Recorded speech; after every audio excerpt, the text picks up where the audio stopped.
Video में हम class 10th math का उसी प्रश्न को हल करेंगे जो बोर्ड परीक्षा में हर बार पूछे जाते हैं। इस वीडियो में हम अपरिमेय संख्या सिद्ध करना सीखेंगे। इसमें हम 3 प्रश्न हल करेंगे।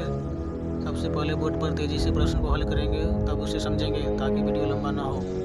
चलिए शुरू करते हैं।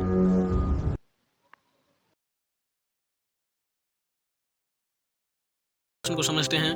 सिद्ध करें कि 4 - 5 √2 अपरिमेय संख्या है। तो यहाँ लिखेंगे माना कि 4 - 5 √2 एक परिमेय संख्या है। जस्ट उल्टा मानेंगे। फिर लिखेंगे 4 - 5 √2 बट्टा में 1, क्योंकि नीचे में कुछ नहीं है तो नीचे में 1 लिखेंगे।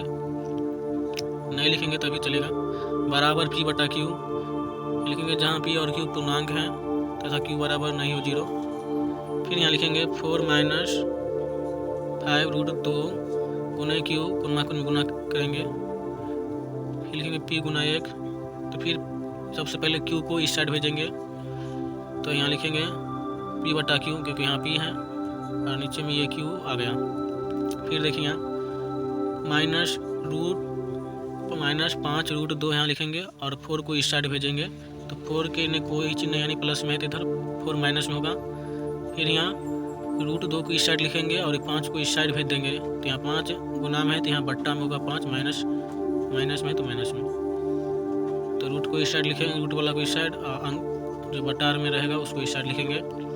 फिर लिखेंगे जहाँ √2 अपरिमेय संख्या है, p बट्टा -5q - 4 अपरिमेय संख्या है, क्योंकि यह बट्टा में है तो परिमेय होगा, ये रूट में है तो अपरिमेय होगा। तो लिखेंगे अपरिमेय संख्या बराबर परिमेय संख्या जो कि असंभव है। अतः हमारी मान्यता गलत है। जो परिमेय संख्या माने थे तो मान्यता गलत है, लास्ट में लिख देंगे। फिर लिखेंगे इसीलिए 4 - 5 √2 एक अपरिमेय संख्या है।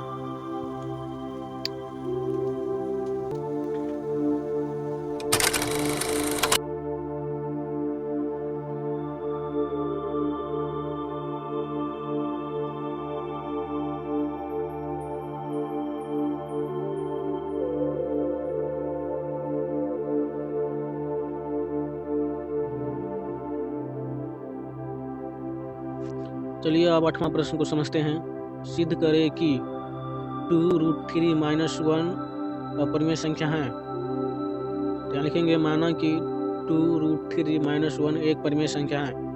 जस्ट इसका उल्टा मानेंगे। फिर लिखेंगे 2√3 - 1, नीचे में कुछ नहीं है तो नीचे में 1 लिख देंगे, बराबर p बटा q।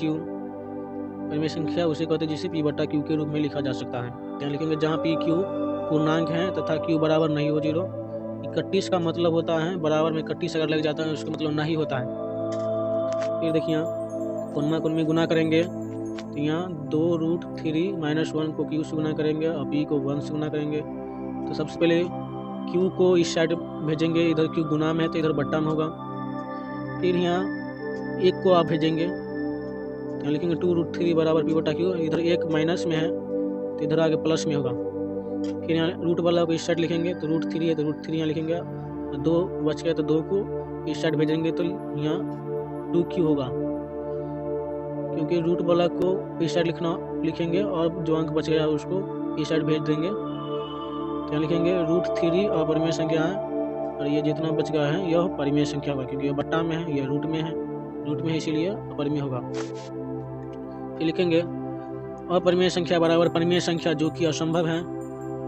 अतः हमारी मान्यता गलत है। जो यहाँ माने थे परिमेय संख्या वो मान्यता गलत है, इसीलिए 2√3 - 1 एक अपरिमेय संख्या है। चलिए अब एक VBI क्वेश्चन को समझते हैं, जो कि इसमें नहीं दिया गया है लेकिन वो परीक्षा में बार बार पूछे जाते हैं। चलिए एक आखिरी प्रश्न देखते हैं। यह किताब में नहीं दिया गया है, ये परीक्षा में बार बार पूछे जाते हैं, इसीलिए इसे बता रहे हैं। एक बताएंगे अपने आप सारा सवाल, ये सब जितना भी सवाल है, चारों सवाल है, एक बताएंगे तो सभी सवाल ये सभी बन जाएगा। इसी में से कोई भी आएगा परीक्षा में तो आप बना सकते हैं। चलिए एक आखिरी प्रश्न को समझते हैं। सिद्ध करें कि √2 एक अपरिमेय संख्या है। लिखेंगे माना कि √2 एक परिमेय संख्या है। अपरिमेय संख्या सिद्ध करने के लिए पहले मानेंगे यह परिमेय संख्या है। फिर लिखेंगे √2, नीचे में कुछ नहीं है तो एक लिख सकते हैं, मन है तो लिखेंगे, नहीं तो नहीं लिखेंगे, बराबर p/q, क्योंकि परिमेय संख्या उसे कहते हैं जिसे p/q के रूप में लिखा जा सकता है, तो इसलिए p/q लिखेंगे। तो लिखेंगे जहाँ p q पूर्णांक है तथा p और q स्वाभाज्य संख्या है और q बराबर नहीं हो 0, ये बीच में कटिस लगा है बराबर में, इसका मतलब होता है नहीं। फिर यहाँ लिखेंगे कोनमा कोन में गुना करेंगे आप, तो देखिए p को 1 से गुना करने पर p होगा, फिर √2 को q से गुना करने पर √2q होगा। अब इस सवाल में क्या करेंगे, दोनों तरफ वर्ग करने पर, तो दोनों तरफ वर्ग करने पर यानी स्क्वायर लगा देंगे। यहाँ p है तो p के जगह पर p² लिखेंगे, √2q है तो √2q है तो रूट हट जाएगा, स्क्वायर लगाने पर ये रूट में से निकल जाएगा, तो सीधे लिखेंगे 2q², इसे समीकरण 1 मानेंगे। फिर यहाँ लिखेंगे यहाँ p², ये p² है ना, p² यहाँ 2 है तो यहाँ लिखेंगे 2 से विभाज्य है तथा p भी 2 से विभाज्य होगा। यदि p² 2 से विभाज्य हो तो p लिखेंगे तो भी वो 2 से विभाज्य होगा। अगर 4² 2 से विभाज्य होगा माना कि, तो 4 भी 2 से विभाज्य होगा, तो वैसे ही यहाँ पर लिखाएगा। तो यहाँ लिखेंगे माना कि, अभी अगला स्टेप में लिखेंगे माना कि p बराबर 2m रखने पर, यहाँ 2 है तो अपना 2m या 2c कुछ भी मान सकते हैं यहाँ पर।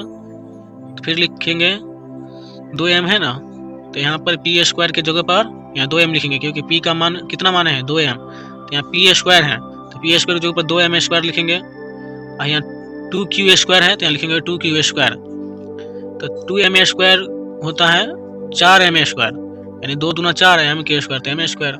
फिर यहाँ देखिए यहाँ ऐसे ही लिख देंगे, तो देखिए 2 से 4 को काट देंगे तो 2 से 4 2 मरतबे में कटेगा, तो कट कर कितना बचा 2m² बराबर इधर q² बचा, तो यहाँ लिखेंगे q²। फिर इसको q² को पहले लिख देंगे और 2m² के यहाँ बाद में लिख देंगे, इसे समीकरण 2 मान लेंगे। तो यहाँ लिखेंगे जहाँ q², ये q² है तो यहाँ लिखेंगे q²। इस सवाल में यहाँ देखिए p² था तो इसीलिए इसमें p² लिखे हैं, इस सवाल में q² है तो यहाँ q² लिखेंगे, q² 2 से विभाज्य है। q यहाँ फिर लिखेंगे q भी 2 से विभाज्य है। फिर यहाँ लिखेंगे समीकरण 1 तथा समीकरण 2 में p और q का मौसो बराबर 1 का बराबर नहीं है, यानी इसका मौसो में देखिए सब में यहाँ पर भी 2 आया है, इसमें भी 2 आया है, यानी 2 से विभाज्य है तो 1 नहीं ना आया है, तो ये कटिस का मतलब होता है नहीं, बराबर को ऐसे काट देने पर इसको कहते हैं नहीं, तो लेकिन मौसो बराबर नहीं है। अगर मौसो 1 आता तब ना यह परिमेय संख्या होता। तो फिर लिखेंगे इसीलिए हमारी मान्यता गलत है, यहाँ माने थे यहाँ पर परिमेय संख्या है तो यह मान्यता गलत न हो गया। तो लिखेंगे अतः √2 एक परिमेय संख्या है। इसी तरह होमवर्क में ये बना लीजिएगा, बनाने का प्रैक्टिस करिएगा तब बन जाएगा। इसी तरह जहाँ जहाँ यहाँ पर √3 है, यहाँ √5 है और √7 √11 परीक्षा में से कोई भी पूछ सकता है, इसीलिए सबको प्रैक्टिस कर लीजिएगा। यहाँ पर 3 है तो यहाँ सवाल में 3 लिखेंगे, यहाँ पर पेन 2 है, 3 के निकालने के लिए जहाँ जहाँ यहाँ 2 लिखा है, जहाँ जहाँ 2 लिखा है वहाँ 3 लिख देंगे। यहाँ पर 3 लिखेंगे तो 3 का स्क्वायर सिर्फ यहाँ 9 लिखेंगे, अगर 3 यहाँ होता है तो 9 लिखेंगे, काटने पर 3 ही होगा। जहाँ जहाँ 2 है वहाँ 3 बैठा देंगे 3 के निकालने के लिए। इसी तरह ये सभी को बनाएंगे, यहाँ लिखेंगे इसी तरह बनेगा सभी। ट्रिक क्या है, जहाँ 2 है उस स्थान पर जो संख्या दिया है, जो परीक्षा में दिया रहेगा जो संख्या, तो वहाँ जहाँ 2 है उस स्थान पर वो संख्या बैठा देंगे। एक सवाल बना लेंगे, तो इसी तरह कोई भी सवाल इसी टाइप का पूछेगा तो सभी को ऐसा ही बनाएंगे। आशा है कि आपको यह वीडियो पसंद आया होगा। किसी भी तरह के डाउट होने पर आप कमेंट कर सकते हैं, अगली वीडियो में हम उसे समझाने का प्रयास करेंगे। वीडियो पसंद आए तो लाइक और सब्सक्राइब करें। अगर PDF नोट्स फ्री में लेना चाहते हैं ये सभी क्लास का और फार्मूला और डाउनलोड करना चाहते हैं तो डिस्क्रिप्शन में मेरे व्हाट्सएप चैनल का लिंक दिया गया है, वहां से डाउनलोड करके आप कॉपी पर लिखकर प्रैक्टिस कर सकते हैं।